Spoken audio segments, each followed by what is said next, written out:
It's Chris Weathers, aka Shorty C94, back at you again with yet another episode of Shorty Sneaker Conversations. Oh, just getting in the house. All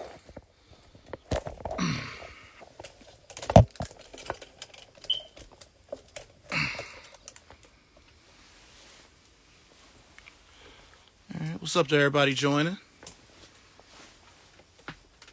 There we go.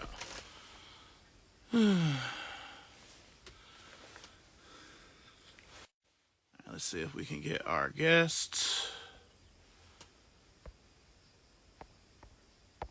All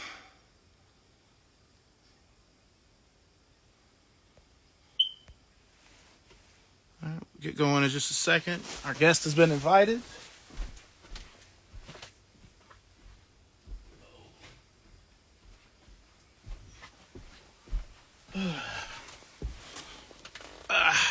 There we go.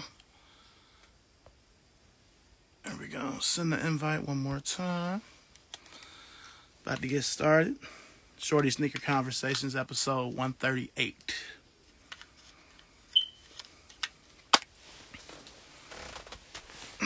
Get this straight. All right, sir, I've sent the invite. What's up, Matthew? What's up, Tomboy AF? What's up, Not Him?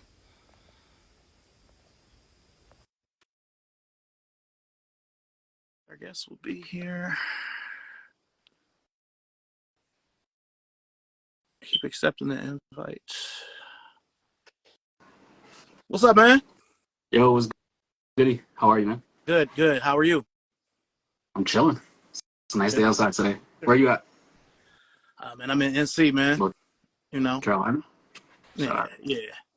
You guys are having a good little moment with Drake putting you guys on an official 8 a.m. record. Well, you know, I'm a transplant though. I'm from Cleveland, so you know all that's cool. But you know what I'm saying, I'm still Cleveland at heart, man. Oh, shout out to Cleveland. Yeah, for sure, man. Well, again, thank you for being here. Yeah, for sure. Appreciate you for inviting me on. Oh, no problem, man. So, usually what I ask my guests, you know, when we get started, is what's the most important thing you've been able to take from the world since the pandemic started? Let's see. I think more so just kind of, I guess, living with the things that I really enjoy. That's like the biggest.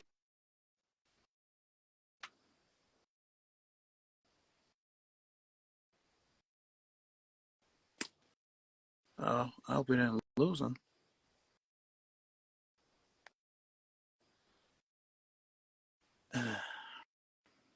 You there, Ray? Okay.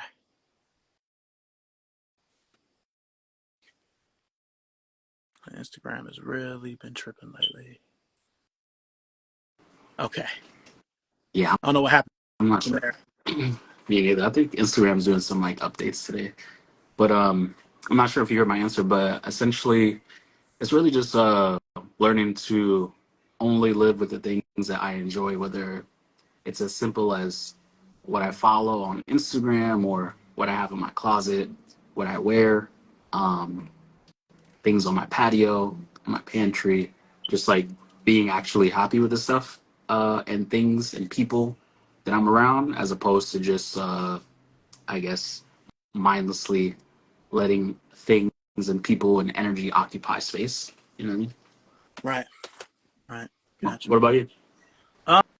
I'm just learning to be thankful for the little things. You know, just essentially we couldn't go anywhere for a while. Like I'm used to getting up and leaving the house and getting dressed every day. So I'm just being able to enjoy the little things and you know, not trip over the small stuff. Yeah, I can definitely understand that. Are you a father? Yes. Yeah, yeah, I am too. So definitely, pandemic. I feel like was big awakening for like especially parents because you got to think about the world in several different ways.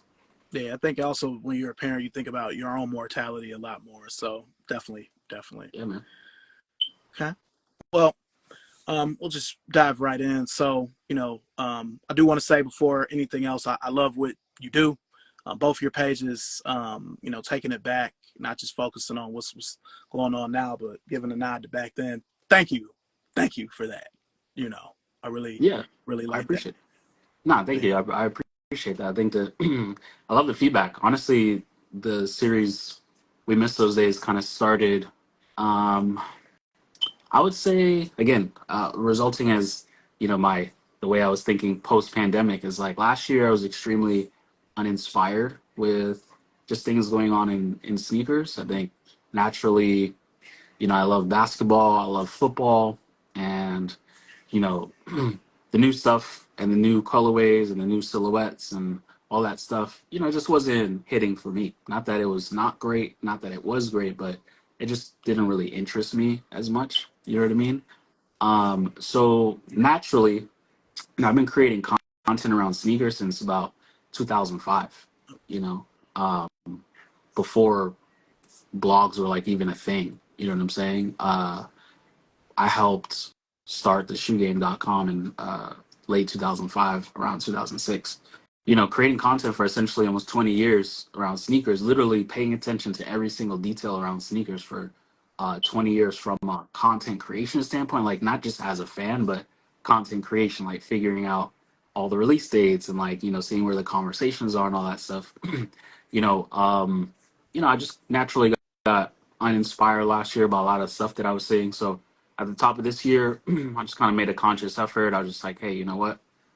Personally, I'm just gonna unfollow. Excuse me. I'm gonna unfollow everything that's like sneaker related, and just kind of dial it back, and just think about the things that I enjoy. So no longer on my feed are random colorways that I don't know why they exist, and paid advertisements for things that I don't care about and stuff like that. And I think the only sneaker account that I remained following was Riff LA, the shop in Los Angeles. I just love that they post like all different types of stuff, and a lot of people stop by their store. It's a really great community store.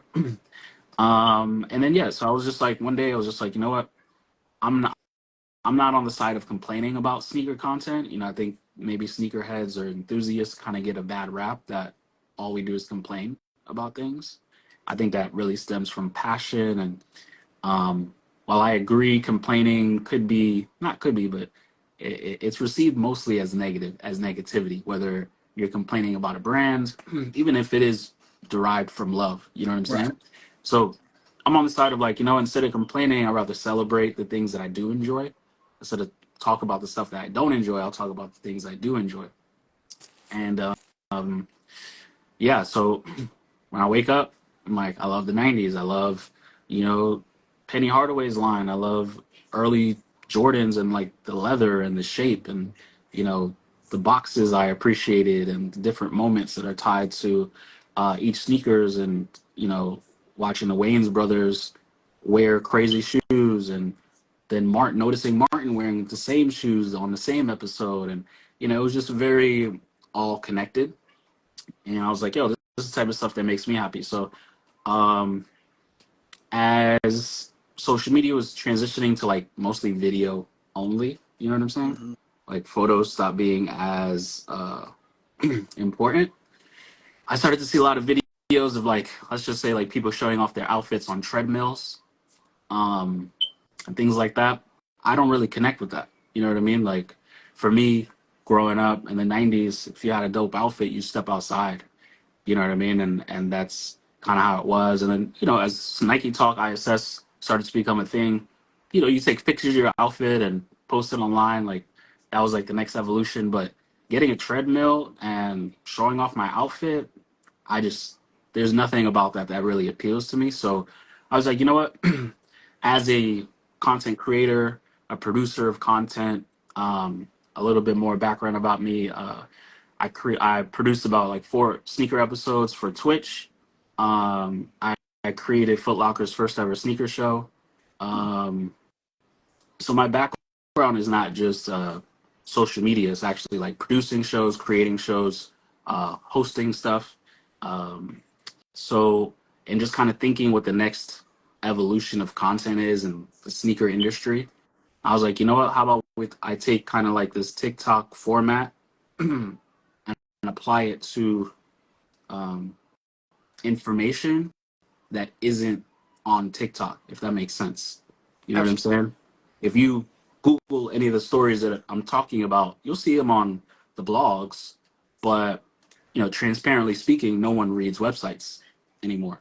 Um, so as a storyteller, I wanted to make sure that I was like, hey, you know what? These are stories I care about. I don't want people to forget about them.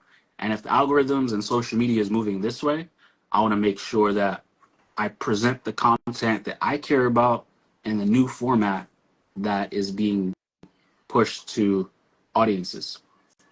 So Yeah. that was like my thought process, partly a producer mindset, partly a sneaker enthusiast mindset, and then the other part is somebody who really loves sneaker culture and making sure people um, don't forget about the stories that are really important, as opposed to Panda Dunk resell and Travis Scott resell, and like that stuff is great, but Mm, um, it all comes from somewhere. right. You know what I'm saying? Right. So so yeah, that's what I did. I just started to make videos on like things that I cared about, and people just started to connect with it. I didn't really expect it. Like I said, I did. It was doing it for me. I didn't expect it to connect so much. And as part of, I guess, a New Year's resolution for me, uh, I was doing like meal prep, gym, and like content creation every single day, just to kind of like develop consistency and like balance between creativity and personal life. And so I was just doing videos every single day as a part of that. And yeah, over time, I would say, what are we in October? It's about 10 months since I've been doing those particular videos for We Missed Those Days. And we're over like 45 million views, which is kind of crazy to me. So, but the craziest part for me is it's all stories that are 20, 30 years old. Do you know what I'm saying? So, like by, I guess, a logical sense, these are the stories that people might say, "Oh, nobody cares about it," or old people only care about these shoes. But I think the thing that a lot of people forget is that prior to our generation, there was no sneaker culture. It was like basketball culture, baseball culture. You hit the '90s, sneaker culture starts. 2000s kind of carries the torch. So where brands say like, oh, we want to cater to like Gen Z or stuff like that, like that's awesome. But our generation still cares about the sneakers that were being made originally that now you're retroing for the fifth time. So the youth, so it's almost working backwards. The youth doesn't care, but there's a lot of us who do care. Right. Right. You know, And, so and see, one of the things I like is that you focus on a lot of silhouettes that um, I always say that there is a sneaker vortex where there are certain silhouettes that Nike or retro, especially trainers, where they'll come out, they came out, they'll go on sale, and then they'll just disappear. yeah, And they'll just, like, for instance, I've been looking for a Black Air Mission for about 4 years. Store I was working in yeah. when they came out, I didn't get them. And you can find the white and blue and the white and red, but you can't find the black one. But it's just an example. But I like that, you bring light to those silhouettes. Yeah, that stuff is important. I'm really so like one of my personal life mantras is uh, bringing hype to education. Mm-hmm. You know, the older I get, the older I realize how important education is. But I think the biggest disconnect, I think about like me as a youth and then me as an adult, the biggest disconnect between education and like understanding the value of education in a lot of different areas, not just, I guess, information of sneakers, is that we need it to be exciting. So what I try to do is I try to make sneaker history exciting, but not just sneaker history, but like I throw in dashes of, black culture in there. I throw in dashes of technology, um, entertainment, and music, because there is no sneaker culture without all those different connections. And a lot of time that I spent sitting with every brand that you could think about, Vans, Nike, Reebok, and all that stuff, they do a great job of like making sneakers, but where it gets challenging at is a lot of people don't know how to connect those dots. You know what I'm saying? And now that culture is marketing, um, it's important for me to at least have some type of content where maybe if somebody from a brand will see it and be like, "Oh wow, I never knew that about that shoe." Like, that's the craziest connection. I didn't know that was why it was so important. Mm, That makes sense. You know what I mean? yeah. Okay. Um, so obviously to make the content you make, you have to love sneakers. You've already said you love sneakers. What Yeah. was that first sneaker that really kind of kicked everything off for you when you were young? Um, I would say the first sneaker that made me like really conscious about what I was wearing and made me look at my shoes all the time was the CB34 Godzilla. I Ooh, remember I remember wearing those in elementary school, and I would literally just be looking behind me just to see the graffiti on the soles. yeah. Um, I'm from the Bronx, New York, so graffiti is like in the DNA. Like that shoe was just as much hip hop as it was a basketball shoe. And I would be in class practicing my tag and how to write my name in graffiti. So to see that on a sneaker, to me that was like the freshest thing ever. Um, so yeah, it was Godzilla's, and then we didn't have much money, so I didn't have a lot of like signature shoes or anything like that. But there was a lot of stuff I admired from like Penny. I think Penny was like the athlete I connected to a lot because, Jordan was kind of older, but Penny was like that new, young, Fresh. like fresh, you know what I'm saying? Penny, Ken Griffey, stuff like that. And yeah, so those are like the three icons that I really looked at. And then on top of that, like Spike Lee, because I wasn't necessarily more of a sports type of person. I was more of a creative type of person. Hmm. I always paid attention to like Spike Lee. I always thought he was fresh. He always wore different sneakers. Like he wasn't just like a one sneaker type of dude. But then he had the dope hats. He had the dope varsity jackets. Like, you know what I mean? He was like not an athlete, but he was just as cool as an athlete to me. Yes. Spike Lee was the first person I ever saw wear any of the Air Terra stuff, all that Peter Falk stuff, the Terra Certig and the Humera. He had it first. He was the first person I saw with it. So Yeah. he is a big figure in that. Um, okay, Godzilla. I like that. That's a shoe. It's a shoe. I don't understand why they don't really they focus on the CB94 and they forget about to me the '96 Barkley and the '95. The Godzilla, but that's a whole nother Yeah. convo. Um, so after that Godzilla, what was the shoe that kind of like solidified everything? Where you like, all right, I'm a sneaker person. This is who I am. Beyond that. I think being from New York, I never looked at it as like me being a sneaker person. It was um just how you're raised in New York, like just very conscious of what sneaker. You always had to step out fresh.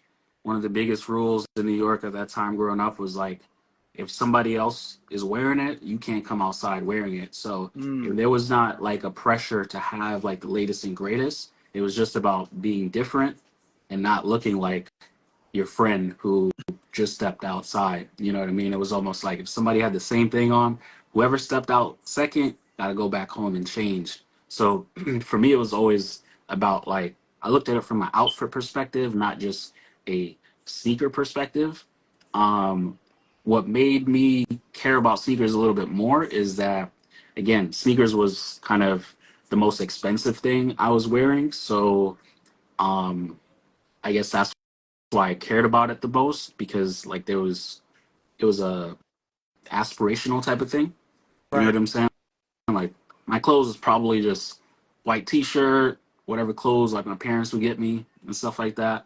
But the sneakers, I would ask my mom, "Yo, can you take me to the mall?" Or I would go to the stores and just kind of admire and like see what I wanted. So yeah, it was always more of like an aspirational thing. And then I guess when I started to notice something special about sneakers was, hmm, I would say, yeah, maybe like around 2004, 2005, when ISS forums came about, and um, I started to meet different people in different cities who, I guess they were vicariously watching sneaker culture happen from their city in LA and New York City. Some of my friends would have people visit New York City and they'd be like, "Yo, do you want to give them like the sneaker tour of like Soho and like all this stuff?" I'm like, "Yeah, I mean, we do that every weekend, so like, why not?" have somebody else join us, sure. And when I got to meet other people from different cities, they would be like mind blown. Like, how do you guys have Supreme, Clientele, Bape, Kid Robot, Stussy all in like a 1 block radius? Like, that's crazy to me. To me, Yeah. again, it was, we were spoiled, but I didn't understand it until I met other people outside of the culture and really see uh, the impact that sneaker culture had on people. So, in my very younger years, my best friend's uncle, he was A&R for Bad Boy Records. Mm. So throughout elementary school and all that stuff, we would be on like the street team for Bad Boy, giving out book covers for like Mace's first album, Biggie's album, 112, all that stuff. And I kind of really saw 90s hip hop from like a first person view.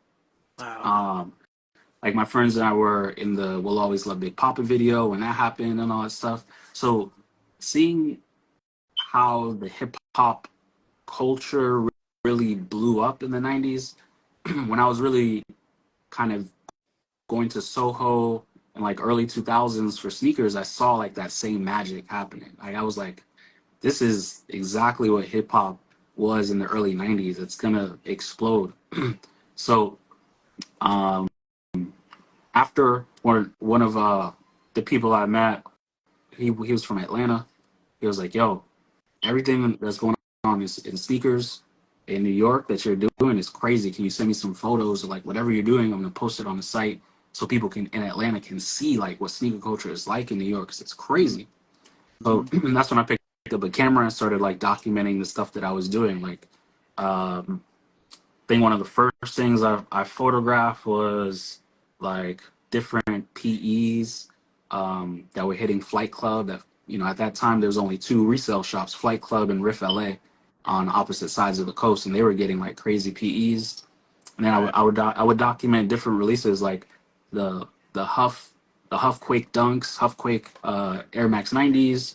I was documenting like the Reebok A Life release, the tennis ball pumps, the Victory Court pumps. You know what Yeah, Michael I Chang. mean? Yeah. Hmm. So I was literally there just documenting, taking photos of all that stuff, and you know that's when the moment that hit me. I was just like, yo, there's something here deeper than just the shoes that you know is gonna be like a revolution, and I almost felt like a responsibility to at least document what was going on in the street at these different shops. So that's a little bit more of my background. Yeah. Like for me, a lot of stuff, in Cleveland, like it just didn't hit. So for me, being on Nike Talk or being on ISS was kind of like my connection to Yeah, that world. You know what I mean? Because it'd be even like the lace clips to see a Supreme lace clips or clientele with the, just little stuff I would see on there, and I'm like, man, I wish I could have that or whatever. But um, that's cool, man. That's cool. yeah. So do you remember, back in the day when you first started getting money, the first shoe like you bought with your own money? Hmm. Yeah, I would say probably like it was a few things. It was Nike Dunk SB Unlucky, Ooh, JPack SBs, original 1997 Black Foam Posit Pro. nice, nice. Um, yeah, I was getting all the classics that I was eyeing for a really long time. So those are kind of like the first thing. Also, maybe about I think my first transaction on the internet was there was a guy in Virginia who who was selling St. John's Dunk High Mm. SBs. Actually, we actually follow each other currently on Instagram, so we still have that connection. He like he gave me like he gave me them for like retail or something like that. When at that time resale wasn't crazy, but still like for somebody not to upcharge you and who doesn't really know you like that, that was like the ultimate homie thing to do. Now this was the St. John. This was like the '05, the Be True to Your School one with the suede, or Yep, yep, was it with the okay? suede. Yep. Yeah, that was a nice pack. That was a nice Fire, pack. yeah, man. I was huge into SBs, big into like skateboarding and stuff like that. So to see dunks and then have suede on it, I'm a huge suede guy. Like through and through. Anything that has suede, that's me. Yeah. Like I have some Michigans, but they're the first retro, the '99 one. I always wanted that one because of the suede, so I know it's not gonna Yep. crack. You know, so I feel that. I feel that. Mhm. Okay. Um. So with you being from New York, you being right there, kind of at the epicenter of everything. Um. Would you say that you have I don't want to say an advantage, but you feel like your view on things would probably be different if you weren't from the city. Yeah, for sure. Um, I would say what I think about it today is growing up in New York helped me think globally as opposed to locally. And what I mean by that is um, New York in itself, coming from the Bronx, it's a 40-minute express train ride just to get to Lower Manhattan. So that's a trip in itself. And when you're young, that's like a world's away. You know what I'm Yeah. saying? So you got that where New York felt really big, and then every movie's telling us that New York is the best place in the world, and music videos are telling you that, and all that stuff. So, from a young age, I've always wanted to explore the world because I'm like, well, if everybody says New York is the best in the world, I want to see if that's actually true. I was always like a very curious person, so yeah, so I always wanted to travel the world, but also at the same time, at that time, sneakers were extremely regional. So if you wanted certain sneakers, you had to be there was a certain drop in LA. The Orlando Premium Outlets was like the hottest outlets way back in the day, and they had like all the crazy heat. You know what I'm saying? So you really had to want to travel to other places if you wanted to get certain sneakers. So yeah, so I wouldn't say like New York was an advantage in terms of having access to everything, but it helped me not have a narrow perspective. Okay. Fair enough. Fair enough. Yeah. Before we go into our, 'cause we're kind of breezing through. Before we go to the halftime part, I guess my last question for this segment would be, you told me that you connected the most to Penny and Griffey as far as Mhm. from the athlete standpoint. From hip hop, who did you connect with like that? I mean, my favorite rapper of all time is Jay-Z. Okay. Um, Reasonable Doubt to me is my favorite album of all time. I think uh, Nas Illmatic is the best hip hop album of all time.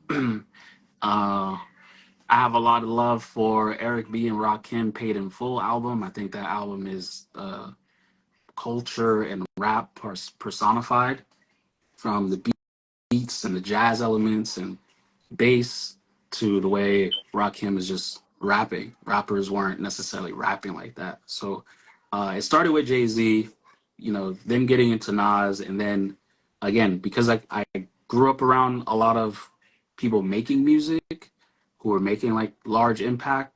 I was around a lot of people who would tell me like, "Oh, this comes from here, and this is sampled from here, and like you gotta listen to this, and you gotta listen to KRS-One. If you like this, you have to listen to this to understand where it comes from." Gotcha. So yeah, so music to me, honestly, I think if somebody looks at my Instagram page, they would assume that I speak about sneakers 24/7 because I don't really show anything else. But I'll be honest with you, people who know me in real life, I speak about sneakers maybe 2% of my day, and like the rest of my time is probably music. Hmm. Okay. Yeah. Okay. Cool. Yeah, Cool. All right. So during the halftime part, and I don't know if I included this in the notes. I usually do a couple of either or questions with the guests. yeah, a little So, um, rapid fire. yeah, yeah. Yeah, we're All good. right.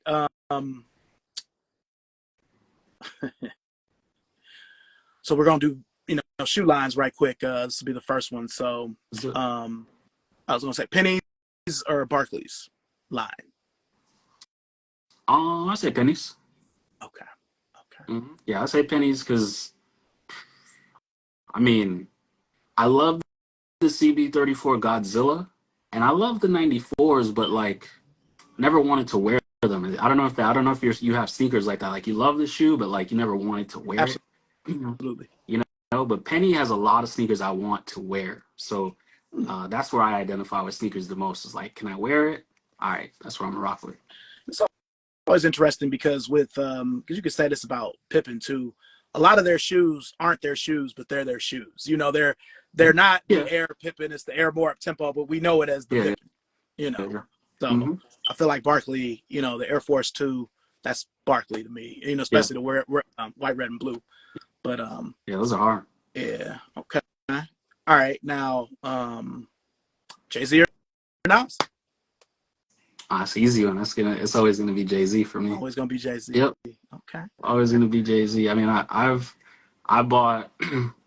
Cool story about that is I was able to work with Nike and Rockefeller when they did the 20th anniversary of the Rockefeller Air Force One, Nice. and I did a profile on Kareem Biggs. Okay. So we're um, we meet at like Complex Con. We do the whole Complex Con because that was where they were doing the 20th anniversary for the Air Force with Virgil, Mm, Biggs, and all that stuff. So I was literally side by side with him, literally everywhere. Just whether it's like his interaction with Virgil and doing his sessions, like creativity session and his speaking engagement stuff. I'm taking photos and like we're talking and stuff like that. And then there's a shoot in New York City. So I go to New York City with them, and I'll never forget this moment. We're in the car. I think this is after I dropped the editorial. So we're in the car, and he's just like, "Yo, um, I sent Jay the article." And in my head, I'm like, "You lying? You're just saying that just because you want to make me feel better." So in my head, I'm like, "All right, whatever." So he's passing me his phone. And he shows me a text message, and I read it. It's like a paragraph, and I'm like, okay, cool. He's not lying. So like, the paragraph is just like, yo, this dude, it feels like this dude was raised by Rockefeller and like he understood what we were trying to do. It was a very like thoughtful paragraph that he wrote. So I'm like, damn, he actually read it. You know what I mm, mean? It wasn't just like, oh, nice, this is dope. Um, yeah. so we're still in the car. I'm like on a high off of that, and Biggs is just like, yo, like he's playing Jay-Z music, by the way. He only listens to Jay-Z music uh, in his time period when we're hanging out together, which I thought was like the coolest stuff. Yeah. So he's a certain line passes by and he's just like, yo, uh, one of the biggest reasons I always rock with Jay is when he did his verse for Lucifer. He did majority of the verse about my brother who passed away, and I didn't even ask him to do that. He did the verse, he laid it, and then he sent it to me, and I listened to it. And he was like, "Yo, it brought me to tears and all this stuff." So I was just like, "Damn!" It was cool to see that their connection was actually real, beyond the music, beyond the business, and like he's listening to the lyrics, he's rapping it as he's talking to me, and I can like feel that personal connection. And then we get to Harlem on 125th, the Foot Locker. He's going to do like a speaking engagement with DJ Clark Kent. So after the speaking engagement, um, I go buy 3 pairs of the Rockefeller Air Force One. Clark Kent buys 3 pairs. I think Biggs bought a few pairs to like give away or whatever. But that to me it was like the craziest moment. And then they had an after party later that night. It was like Memphis Bleak, DJ Clark Kent spinning, and he was spinning like some original cuts from the Reasonable Doubt um, album and like some samples that people didn't know that were incorporated in some J records that he was, EPing on and stuff like that. So more than just being a fan of Jay Z, it means a lot that my passion in sneakers kind of made our paths cross a little bit, and I was Yeah. able to at least, I guess, be a part of the legacy, even if it is in a small capacity. You know what I'm saying? Nah, man, that's cool, man. Yeah. Okay. Um, Black Cement 3 or Black Cement 4? I would say it this way. Um, Black Cement 4 is the most wearable Jordan. Black Cement 3 is the dopest Jordan. What I mean by that is like I would wear Black Cement 4 every single day. Black Cement 3, I wouldn't wear it every single day, but it's the coolest Jordan, in my opinion. Like the cool of the Air Jordan 11 faded over time, but the Black Cement 3's cool never fades, in my opinion. So it's hard to choose either or, but if you're asking me, Ray, what would you wear? I'm going to choose the Black Cement 4. And if you ask me which is your favorite out of the two, I'll probably say Black Cement 3. That makes sense. Okay. Fair enough. Fair enough. All right, so we'll bring it back to music. Reasonable Doubt or The Blueprint? Oh, I see the Reasonable Doubt. Blueprint is great.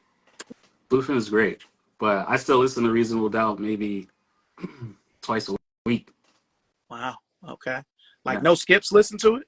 No skips, no skips, no Okay. skips. I think over the years, the coolest thing for me about Reasonable Doubt is, especially in that time period, like 96, 94, a lot of the rappers were rapping about like uh, mob movies and things like that.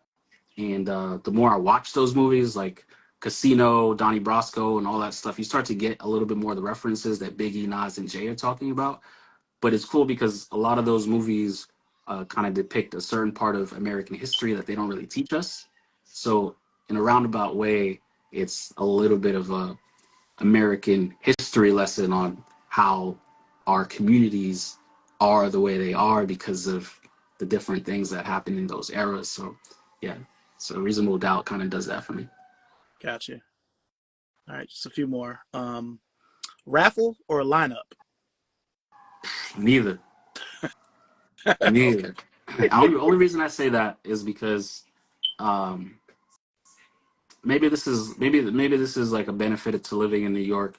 I've never had to line up for a pair of sneakers. Hmm. Um, I think I was very early on, so I established relationships with a lot of shops. So if I needed something, people would look out normally, or a friend would be at a spot and look out. So I never necessarily needed to line up for anything.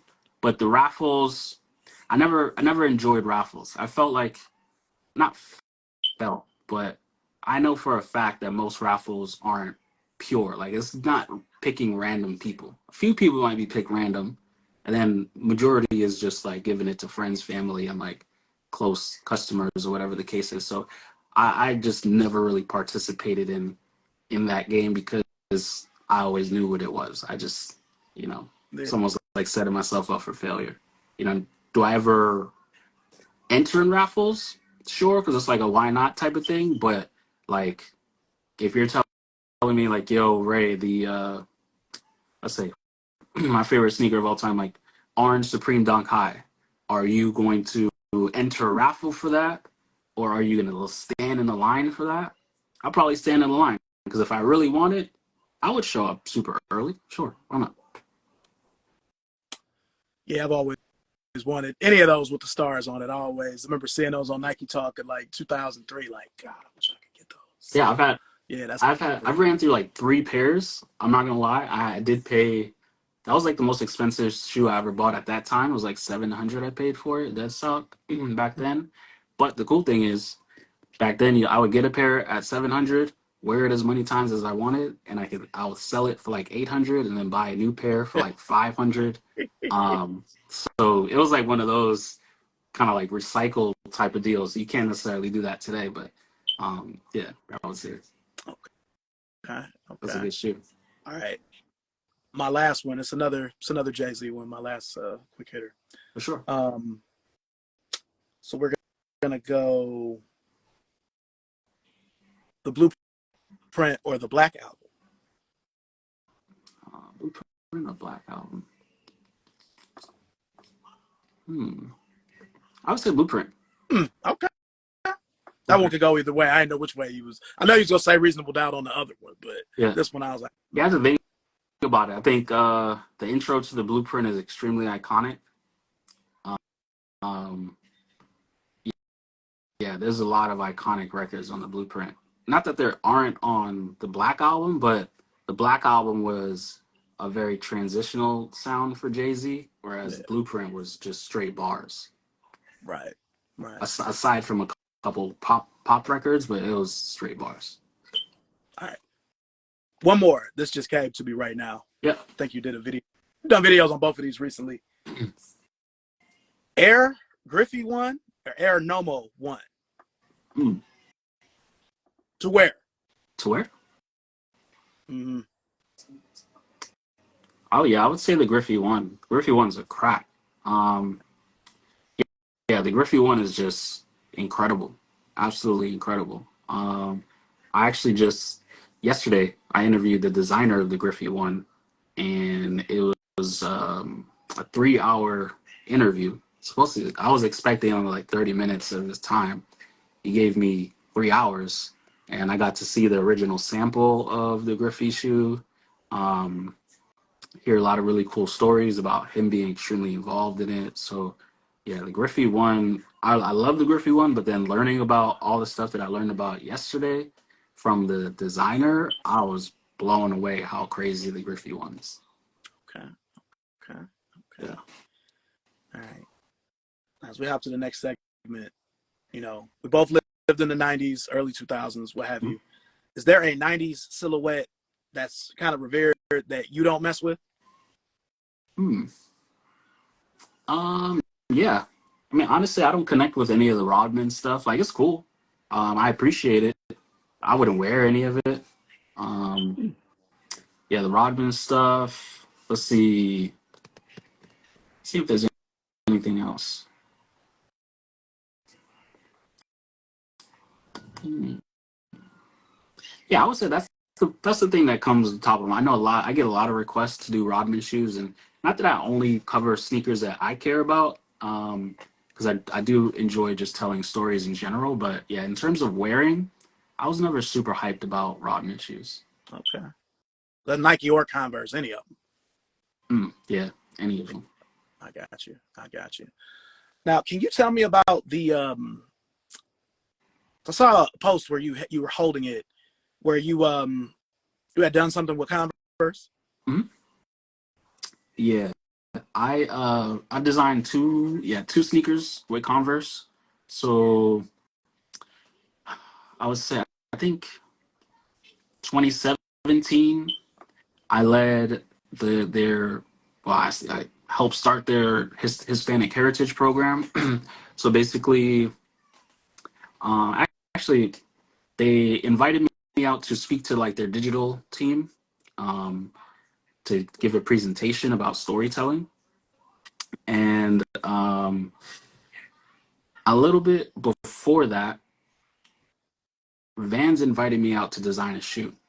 And so I designed the shoe. 6 months later, Vans emailed me saying that they want to release the shoe globally. And then there was like some weird stuff happening with Vans. So I was like, you know what? In this storytelling presentation, should I put this Vans project on there or should I not? I don't want to do it because I don't want to disrespect people at Nike by talking about a different brand. But I want them to understand that I'm not just like a blogger or a photographer or whatever the case is. Right. So I actually just threw it in that presentation. The title of that presentation was How Great Storytelling Changes Lives. Um, and it was, again, just me kind of explaining my journey throughout sneaker culture, but also having an emphasis on like how storytelling helps uh, widen the net for how sneakers connect to different people. So not that you'd have to be a particular sneakerhead, but like just everyone wears footwear. So if you can find really great ways to tell a story that isn't like super niche, more people will understand it. And then I kind of ended it with, I started it with like, storytelling is, Michael Jordan making me believe that I can dunk when I'm not even 6 foot tall. You know what I mean? Right. And then I ended it with, storytelling um, allowed me. At that time, I think I had about like 7,000 followers on Instagram. So I ended it with, storytelling allowed me, somebody with under 10,000 followers, to design a one-of-one shoe with Vans, and it goes viral, and they want me to launch it 6 months later. So that's kind of how it ended. And then right after that meeting, or right after that presentation, Vans was just like, "How do we get you to stop working with Vans and start working with us?" And I was like, "I mean, just extend the table. Let me know. I'm not exclusive." Yeah. And he was like, "You want to design a shoe?" I was like, "Design a shoe? Yeah, sure. Why not? Like, who doesn't want to design a shoe?" I've been practicing on Nike ID since 2008 or something like that. Like literally 2008, every year for my birthday, I would design a shoe because I'm just like, I never been to like design school. So like, this is the only way I could practice. Right. So designed a shoe. We launched it. That shoe went pretty viral. did really well. They invited me to do a second round the next year and be like the creative director of the program and choose three other people to have them have their first shoe that they designed. And then in taking my idea almost to like the next level, I looked at the Converse and I was like, you know what? How about we turn it into a cultural coloring book?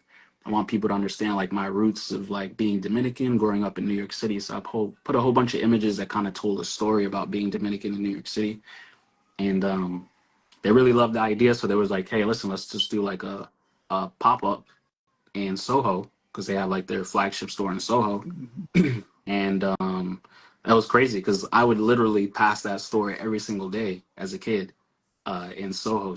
So to be able to design two shoe or three shoes at that point, and then have a in-store event in Soho where it was kind of like the foundation of like everything that I did was pretty great. So yeah, so shout out to Converse. They kind of allowed me to really do whatever I wanted, even though they only gave me about like 7 days to design each shoe.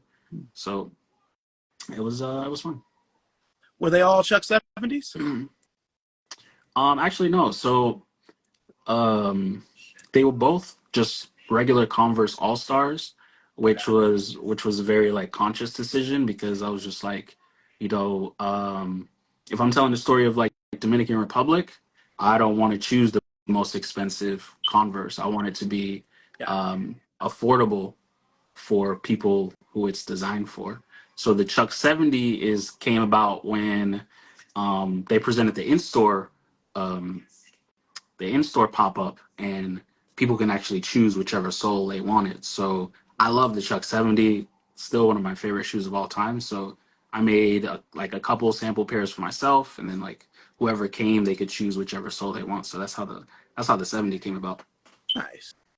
Nice. Yeah. Now with you um being a large part of the culture and the storytelling, talking about old silhouettes that people may have forgotten about. Do you have a holy grail or a shoe you've never been able to touch that you always wanted in that vein? Or Um, I mean, my holy grail was the orange Supreme Dunk High, which I've had several times. So I kind of got over the whole holy grail thing. There's shoes that I really would like to wear, but I'm just not going to spend the money.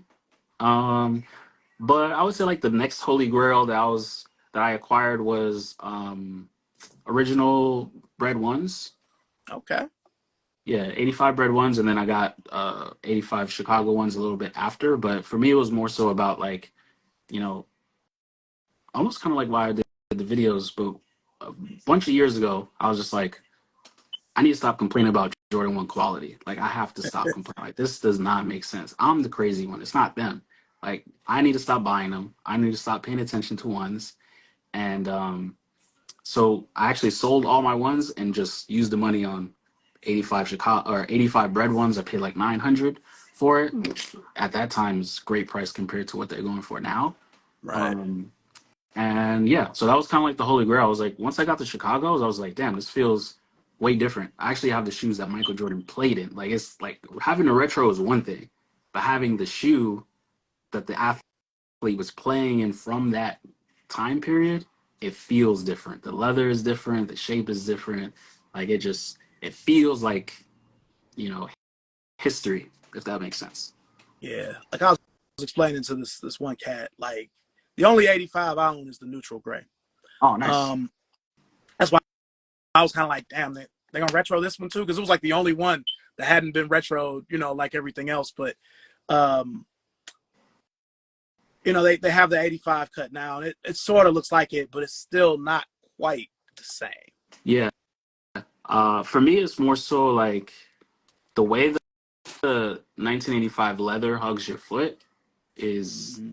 just extra because it's actual leather. Yeah. I mean, that's the biggest difference is actual leather, and like if you condition it, it feels better and stuff like that. So while I mean, the perfect shoe for me would probably be like the tooling of today's Air Jordan 1, the sole, the midsole, and all that stuff, and then like the upper of like a real leather upper. That would be like the perfect Jordan 1 for me. So um but yeah, like I think that's another part of the videos that, you know, I try to be conscious of is there's like a this whole thing in sneaker culture where it's like, if you don't like these, you're not a real sneakerhead, or if you don't do this, you're not a real sneakerhead. And I've never necessarily had that kind of perspective of like what's a real sneakerhead and what isn't, because at my core, again, I don't look at it from like a sneakerhead perspective. I look at it as like I just want to get Yeah. fresh, right? So Yes. there's a lot of rules that I don't abide by, but I do respect historians, collectors. I respect all those, kind of novelties that a lot of people abide by, right? And I just feel like I don't know. I feel like the videos that try to find a really great way to help people understand that um, having the original shoe or remembering the original moment that the shoe came from is almost like when people buy an old piece of art. You know what I mean? It might be falling apart, it might be old, it might not be usable, but there's something magical about that moment when it hit and owning it that retros can't compare to. So it's almost like I wanted to find like a gentle way of saying the originals matter. So do Yeah. the retros, but it's a retro. It's like the difference of owning a painting and like um, a printout of the painting. Right. You know what Right. I'm saying? So that's how I'm trying to communicate those ways in like a more gentler way instead of like, you know, I feel like it's the moment somebody says real sneakerheads, it literally turns me off from anything they want to say because it's not that it offends me, but it's a there's a positive way of approaching a conversation, and there's almost like a little bit of a toxic way to approach it. And I feel like with sneakers, I can be toxic because I have a few hot takes. Yeah, I Actually, mean, we all can be. I'm pretty sure. I used to do journalism. I used to write a whole bunch of, you know, toxic stuff. But so I definitely get it. yeah. The, it's been within the last few years, but the shoe game actually posted one of my statuses because I said, if, you know, if you were into Jordan ones before 2011, you don't really mind mids. And it was like people were going back and forth for days behind it. And I'm like, you look at the '01 black and red one, it's basically a mid. It's a myth. It's leather. The leather is better, but the shoe is like the same height. And people were like, no, and this and that. So when you said like the real sneakerhead thing, it kind of reminded me of that. Yeah. I it's very timely that you actually said that. So literally yesterday, again, the person who designed the Griffies and the Nomo, he didn't design the Nomos, but he designed the Griffies and the Dion's. He was the first design director at Jordan Brand when they started the brand. So he was part of the team that led the first series of retros for Jordan Brand. So I asked him that question. I was like, yo, why did Jordan 1 mids exist as like the Jordan 1 in the early 2000s? Mm-hmm. And he explains it very eloquently and fair, but he was basically like, yo, when we started to do retros for Jordans, we wanted to respect the people who have the originals in '85. And I was like, Okay. yeah, but there was a retro in '94 that was also high. Like, not a 1-to-1, but it was close enough. Yeah, the And closest to be. yeah. And so he was like, yeah, we still wanted to pay respect to the people who own those shoes. And we just wanted to give the new generation a different way to enjoy the classics that's different from the OGs while still keeping them with high praise. And I respected that honest answer. I was just like, yo, you know what? That's cool. You guys I've never heard Nike or Jordan say that on record. He no longer works at Nike, so he could speak a lot more candidly. But Right. he was like, our priority was we were doing different color retros, so that was the thing. But if we were bringing back the true original, we were going to do it in a slightly different way so the OGs can have their OGs, Mm. and I thought that was cool. I was like, damn, that's super dope. Like that should have been something you guys said in the press release. Like people would have been happy with that. Yeah, I think the only person I ever heard say anything like that, and I think I saw it on Nike Talk. It was like Gentry, but it was back in like '06 or '05. It was like a long time ago. So yeah, Yeah, and, yeah, I think it's one thing. Gentry's always been very vocal. I think the community has appreciated him for that. Um, But when this guy's name is Tracy T, but in sitting with him and seeing how candid he was, how much he actually cares about the stuff that enthusiasts care about, but he's working on the brand side. He's not necessarily like a devoted sneakerhead, things like that. But to hear him approach footwear with the same kind of passion helped me understand more about their decisions. So, in understanding why a Jordan 1 mid today exists, he was able to explain that. But also, he was just like, we were looking at a bunch of like prototypes for different stuff. And like, that's why a lot of stuff exists. Like, Jordan did wear an Air Jordan 1 mid back in the 80s. Like their Jordan 1 mids do exist and he did wear them. So that's why we retro that specific height, but we just weren't telling people it was a prototype. Right. So we were just doing it in a different way. So I respect that. I appreciate the honest response, and I think that's a fair way to do it. Okay. All right.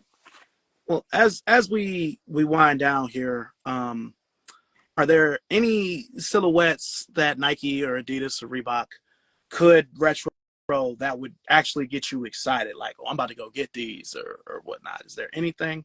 Hmm. Um. They did. They. Let me see. I actually just got them. Hold on 1 second. Let me grab them for you. Sure. Shout out to everybody watching. Thank you.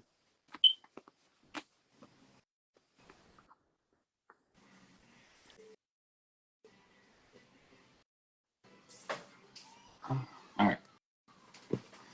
Right here. Oh, the Humera. Okay. Sure. You said it earlier, but I wanted to show it specifically because I actually did get it. Um, I think I haven't really bought many sneakers this year, but this is probably my favorite. Obviously, it's a new colorway, but I just really love this shoe in this particular time because it has a very distinct look.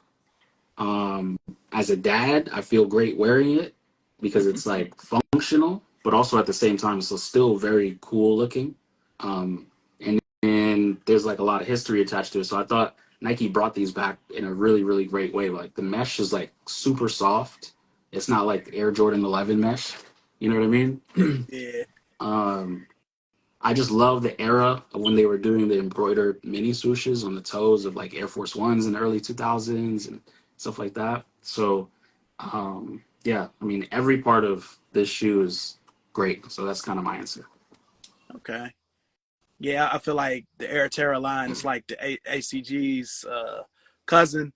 It's so good. The way you feel about that Humera is how I feel about the Terra Humera. Mhm. Like I was all about those in high school, No, those 98, are 90, fire. you know. Those are fire. Because when they retroed them in 18, I tried to get as many colorways as I could, but a lot of them I just couldn't get. But yeah, all of that kind of stuff. I'm glad you showed that. You know, people need to know about it. Everybody's just focused on one thing. But okay, Yeah, okay. Now, I think honestly, like to me, that's the fun part. Is I'm a huge dunk guy. Like I love dunks through and through, but mhm, I see them so often, it makes me not want to have them. Not because they're popular, but I just like wearing something different.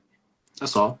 You know what I mean? So when I saw they brought these back out, and they did like a new Air Force One hybrid type of vibe as well. I'm not mhm, sure if you saw those. I forget what they call them, but they just dropped them maybe like a week or 2 weeks ago or something like that. I thought those were really good, but there's like sneakers that have a lot of different layers, a lot of different materials.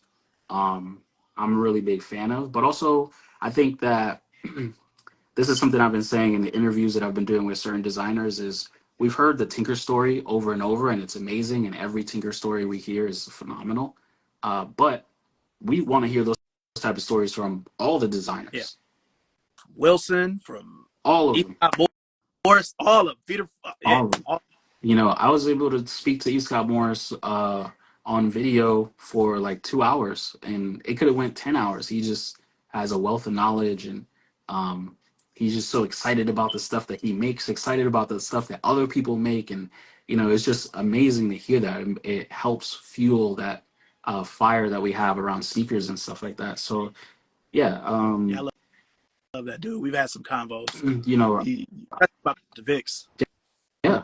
Mm-hmm. Listen, man. That was a huge moment in culture. Excuse me. Yeah, I think at the end of the day, man, like I get it. Travis Scott's are cool. I get it. J Balvin is amazing. I get all these people are amazing. They deserve their place and exist and tell their story. Like I love it. Continue doing it. But there's so many other stories additionally that can be told on the same platform. You know what I mean? Travis Scott can have the same hype as this shoe if, you know, Nike brought their amazing storytelling to different silhouettes. Not saying that a celebrity has to co-sign it, but like let's get the designer to talk about it and talk about the style around it, and you know. I always thought I used to feel this way. I mean, I still feel this way, but I always thought it would have been cool for them to do retro cards with pennies and Barclays like they did with the Jordans back in the day. Because it's like if you get in the Air Force Max, show a picture of him posting up Horace Grant in the '93 finals, or Penny, you know, wearing the Penny one. Like they could do stuff like that. They have that, or give me a card with a poster or something. That's the type of stuff I wish that I could make happen if I were ever Yeah, higher up it. listen, I asked that question too. Tracy T was, like I said, with Gentry Humphrey, they were right there at the table, talking about doing the retro cards for Jordans, and again, he has a really long, nice, eloquent answer, but in very short, he agreed. He was just like, all retros that are based off of classics should come with some type of Something. packaging to make it feel special, because it is special. That's why you're bringing it back. Yeah. And so Like, I was like, my guy, you get it. Like you totally get it. And but he said something very important. He said that when Nike decided to retro Dion stuff early on in the 2000s without Dion, yeah. they were learning that maybe they should bring back the athlete with the retros. Jordan has always been part of Nike, so you know they don't necessarily need to redo contracts and like all that stuff. He's always been associated with them, right? Now that Dion is back, I think it presents a new opportunity for Nike to relearn how to bring back an athlete to relaunch product. You know what I'm saying? Because if you think about it, I didn't think about it until he said it, but he said Dion had to endure a lot of the, um, maybe pitfalls that come with being an innovator early in the wave in terms of being a signature athlete. And Jordan's an anomaly. Let's take Jordan out of it, but being an anomaly and having your stuff live for 30 years, and how the brand and the athlete's relationship should be in unison with that product, as opposed to Dion at Under Armour and Nike doing Dion retros without Dion, you know? So now that they're back, hopefully it helps teach the brand how to relaunch stuff with Barkley involved and Penny and all that. Penny's been part of the Nike family, but like really launching it with Penny, So hopefully, it gets better. I feel like they had a similar instance with Agassi too, where I feel like in the mid 2000s when he was with Adidas, they brought back the Tech Challenge 2 and 3, and it didn't have the flaming tennis ball. Because I have like the Phoenix Suns color one. It just wasn't the same without it. Like, we need that Dion logo with the goalpost and the home plate. Like, we need that. Otherwise, Yeah. just don't bring it back. Yeah, they gave Agassi a lifetime deal, if I'm not mistaken, and we saw some of his apparel return and things like that. Mm-hmm. But like you said, maybe we were hoping for some more magic, but also maybe the athlete doesn't want to relive those moments. So there's a lot of components to it. Yeah. Yeah. So I know like 2014 is kind of, I think that's when they came back. But yeah, I mean, you would know. Well, So I guess uh, I don't know until somebody who like who knows tells me. But yeah, like I said, it's also a two-part thing. Like maybe Nike does want to celebrate, but maybe the athlete is just like, I'm not there at that space in my life anymore. yeah, see, and I don't even I don't even think about that side of it because, like, all right, I work for Converse now, and I've kind of been told that because Nike owns Converse, it's certain things that Converse can't do since they're under Nike's umbrella. It's certain silhouettes that can't come back. It's money that might be owed to certain athletes before Nike took over, where certain things can't come back and they don't want to cannibalize their product. Yeah. But I've now that you think about it, now that you said it, I've heard a few athletes say, I want to kind of go forward. I don't want to go back. So it kind of makes sense now. I heard Magic say that one time. He's like, I just want to focus on now. I know I was great, but so Yeah, you yeah, know, yeah. It's man. I mean, there's the craziest part that I always try to express to people who work at the brands is like it's tough. It's a tough position to be in. You know, you guys were creating product, not intentionally creating culture. yeah, A culture was created. We have a love for these things the way that they were originally made, and there's a lot of politics, a lot of mechanical engineering, components to creating sneakers that are different today. The world is different in terms of if Nike was to actually make a real leather shoe, they would probably get a lot of uh, hate mail for it and stuff like that. So there's just a lot of moving parts to be able to satisfy the lovers. But at the end of the day, it's a business. So, you know, again, I don't want to sound like self promo, but uh, working in sneaker media for a really long time, I was very privy to a lot of the politics and sneaker culture and the industry. And the reason why I really love this series is because I don't have to worry about any of the politics. I celebrate the great moments. Like there's people who will talk about like, oh, this person was like a one hit wonder or like they were a bust or whatever. I'm like, yeah, but I'm not worried about that. Like I'm worried about literally just celebrating the great times because what else we got? You know what I mean? Like, what else we got? Like, we're gonna sit here and complain that an athlete wasn't Deion Sanders his whole life, or an athlete wasn't MJ. Like, he's done more than all of us combined. You know what I'm saying? Like, why don't we just celebrate those moments and, you know, move on to the next thing? right, So, okay. yeah, I've got two more questions. yeah, for sure. I appreciate your time too, man. Thank you so much. So if you were at Jordan Brand and you were in charge of them retroing the Air Jordan 17 with the suitcase, how would you release it? How much would you make it? So that's why I don't feel like it's been retroed yet. I don't think they know these things. Uh, I mean, if Jordan threes were like they were like 110 Mm-hmm. in 2001 or something like that, Yep. right? And now they're what 210. Um, 17s were 200 with the case. Now they got to be 310, 350, I guess. I'll just drop it 310, 350. I mean, again, they're business at the end of the day, so it would be unrealistic for me to be putting myself in that mindset and saying like run it back at 200. But yeah, do it at 350. The people who want it will get it, and the people who don't care really don't care. And again, I think it's one of those things that like there's so many colorways that people don't want. Make less of those, and it'll balance out on the books. So that's like the best answer I can give is like run back the original white blue, original white red, black on black. Done. We don't need 80 colorways of the 17s. We don't need 80 colorways of the suitcase. Just do it that way and move on. You know, the 17 only appeals to a small amount of people anyway, so just Yeah. please them. They. Now this is a little mini question, but do you feel like product like that? Because I mean, they've they've done 116, just the 17 pluses, 18, 19. I feel like that's specifically for our audience, our age group. But do you feel like you have to limit product like that, or do you feel like you can just, I'm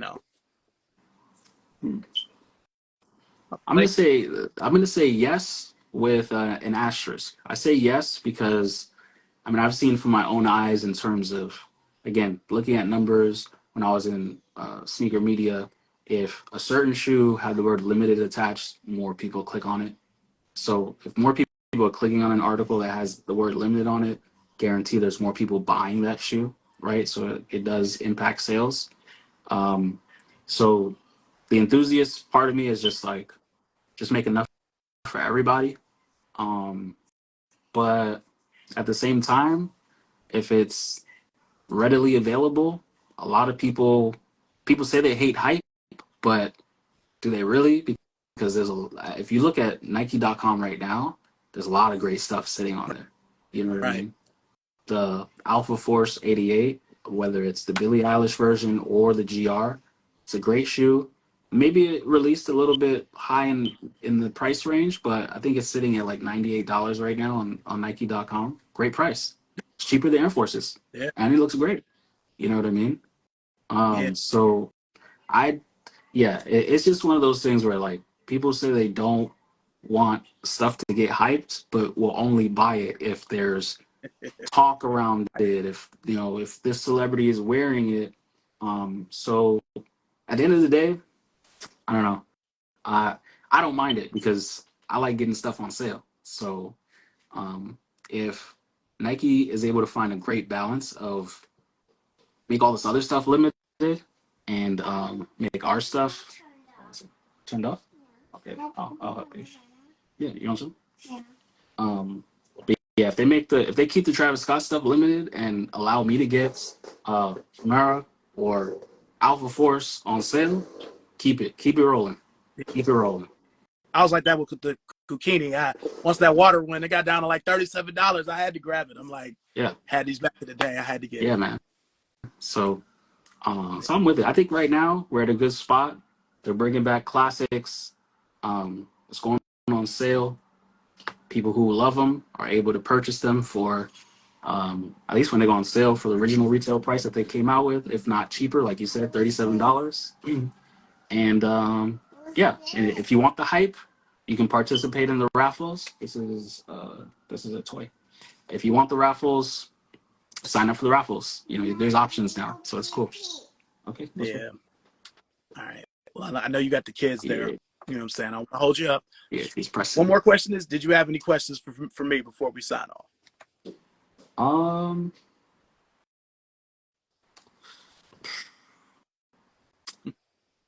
yeah, I guess like if what doesn't exist in the current landscape of um how you receive sneakers, whether it's content, product, um, jobs. What doesn't exist right now that you would like, or what exists that maybe you would like to see more of?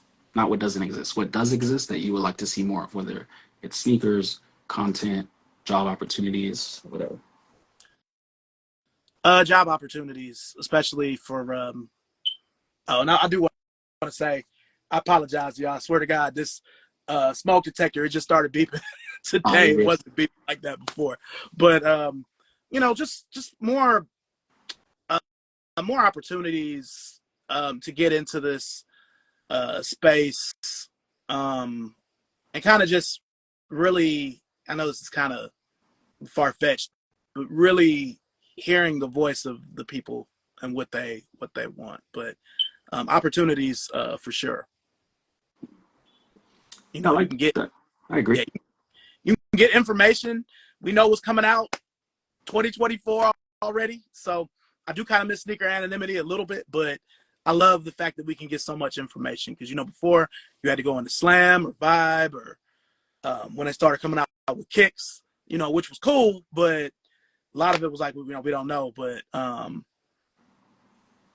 yeah, that was a really good question, man. I appreciate that. Yeah. To add on to that, I would say you can bring back the anonymity. Um, just do what I do. Just follow everything related to sneakers, and every time you walk into a store, it's like Christmas Day. You know what I mean? or Um, or going back to the '90s, it's like, damn, I came in this whole wall.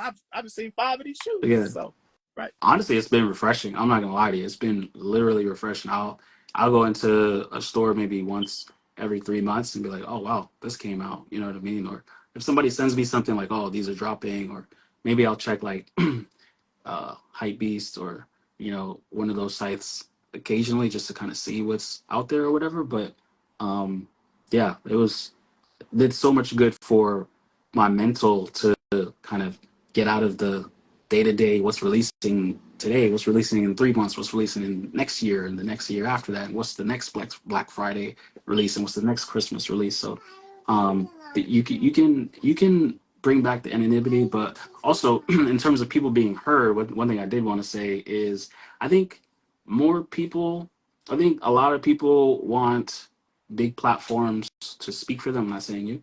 I think a lot of people want big platforms to speak for them, and I think there's more power. Brands do pay attention when there's more organic voices in the space, just talking about the stuff that they enjoy. Brands don't know something is good until somebody says it's good. You know what I mean? I'll never forget. I was at Jordan Brand headquarters long time ago, and there's like, what should we bring back that we haven't bring back yet? And there was a whole community of people who loved airships and OG collectors. And I was like, how about the airship? This is like way before they retroed it. I'm not saying like they brought it back because I made the suggestion, but I was just like, in my head, I was like, you guys brought back everything I want. So I thought about some of the OG collectors, and they always been wanting the airship. So I told people at Jordan Brand candidly, I was just like, yo, come on, like we get it. Like the Air Jordan 1 was not banned. It was the airship. Like those who know. Like it's been 30 years. We don't hold it against you for lying. We get it. It's marketing. It was beautiful. We loved it in the moment. But how about you do something for like the OGs? Like let them have their moment. Give them the airship because they have all the other Jordans already. So why not? So when the airship did come back, I felt really happy for like that community. And the only reason I was able to give that suggestion is because I always saw the OGs talking about the airship. So when I was finally in the room to give a suggestion, I didn't have a suggestion, so I just kind of like threw it out there. So yeah, I just think the more people celebrate the stuff that they enjoy, no matter how unpopular it is, or how popular it is, celebrate what you want about it. And there's people who's listening. There's people who like these brands have teams of people who scour social media, seeing different posts and hashtags. So you know what I mean. I've never really operated about. I've never really operated under the mindset that like I need a million likes or a million comments for a brand to pay attention. Like I said, I was I was designing Nike IDs in 2008 when I couldn't afford to go to design school. So being able to manifest an opportunity to design a pair of shoes and think about that moment, and my shoe released on the same Nike website that you could customize Nike IDs on, to me that was just like mind blowing. So I'm definitely of the power of like manifestation, and if the sneaker community wants a certain shoe to come back, yeah, well, get all your friends to make a video about it and and share it. Sure. Sure. Listen, man, Ray, I really appreciate you taking Yeah, time out of your schedule to talk with me today about sneakers, man. Thank you so yeah, no worries. much. I appreciate you, man. It was great. It was great chatting, and yeah, we can hop on again. I do lives. I try to do lives every Saturday, but I've been a little bit busy lately. But yeah, we'll hop on a dedicated one that I do on Saturdays if you're available, and we'll chop it up again. All right, man, for sure, man. I'll talk to you soon. All right, man. Have a great day. Peace.